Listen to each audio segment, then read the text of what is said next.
बेटी घर पर अकेली है, मेरे बिना नहीं रहती। बेटी का नाम क्या है? मीरा। ये देखो। मुझे दिखाओ। बहुत प्यारी है। दिखाओ ना। लो।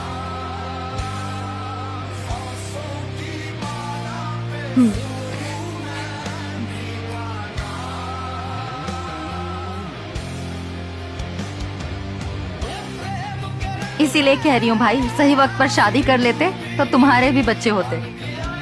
इसने अभी तक शादी नहीं की? नहीं। एक घुमक्कड़ से अपनी बेटी की शादी कौन करवाएगा? तुमने अभी तक शादी क्यों नहीं की? वो मेरा नहीं भी तो क्या हुआ, मुझे उसकी खुशियाँ अजीज हैं। वो मेरा नहीं भी तो क्या हुआ, मुझे उसकी खुशियाँ अजीज हैं। उसे पहली बेटी अता हुई, मेरा घर खिलौनों से भर गया।